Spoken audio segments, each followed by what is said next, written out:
Good morning from Fast Company. Here's our daily look into what's driving today's creative business leaders.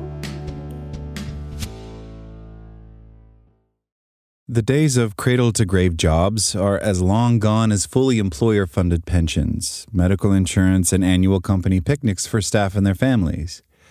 But while most employees have accepted a hefty dose of employment precarity as a fact of today's labor market, new data shows many longer-tenured workers are blindsided and suffer debilitating setbacks in getting layoff notices they thought their seniority had made impossible.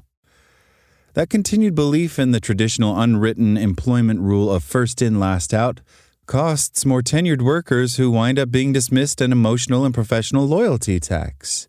That's the term workforce staffing company CareerMinds used to describe the penalizing effects on laid-off workers who thought their 5, 10, 15 years of service for the same employer had made them virtually invulnerable to headcount cuts. In addition to the disbelief, shattered trust, and deep loss that longer-term employees struggle with when they've been cut, those staffers also end up being vastly less prepared to find new opportunities than more cynical colleagues who've come to view employment as increasingly at risk.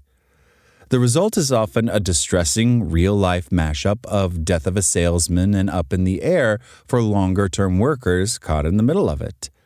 One of the biggest misconceptions employees still have is that loyalty will protect them from layoffs, said CareerMinds career expert Amanda Augustine.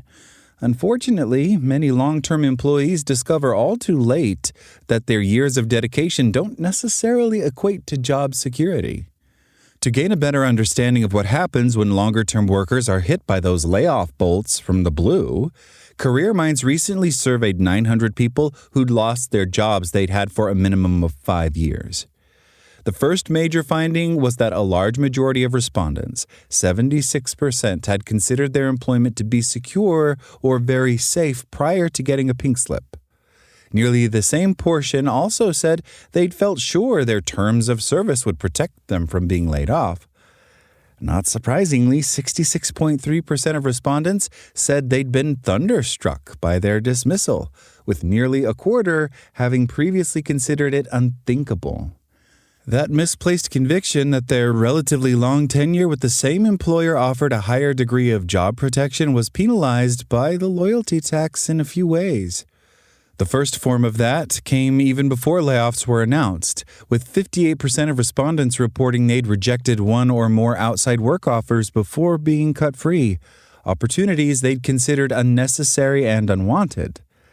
The same contentment with and confidence in their employment situation also led 46.5% of survey participants to let their resumes become sorely out of date. Similarly, a bit more than 53% of respondents said they'd let their professional networks fall into partial or complete disuse. That benign neglect produced a second jolt of loyalty tax. The sudden loss of a job most respondents had considered safe made bouncing far more difficult and time-consuming than for people who had viewed the risk of renewed unemployment as a constant possibility. In fact, just 13.8% of participants said they could have applied for new roles using the resumes, work hunting skills, and contacts they'd possessed when they were dismissed. It goes without saying that employers don't lay staff off regularly or without carefully selecting job eliminations that serve the company's best interests. That's especially true when it comes to longer-term workers. But managers can be aware of the acute shock and subsequent struggles more tenured employees with experience face and try to help minimize those. A few other findings in the survey offer ideas on how managers can do that. The first way is financial. Fully 45% of more tenured respondents to the poll said they got no severance pay or other monetary assistance from their employers. Meanwhile, nearly a quarter said they received far less severance than expected for their time served.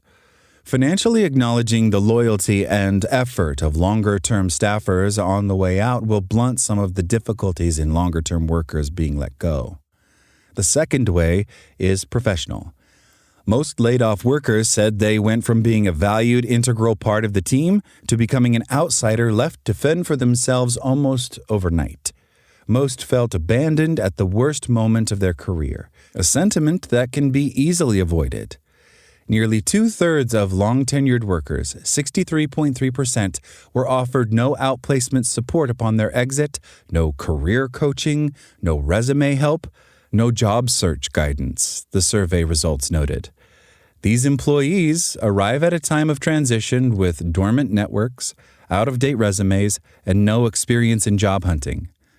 Outplacement is one area where organizations can make a genuine difference in how a long-tenured employee lands. That's all today from Fast Company. Talk to you tomorrow.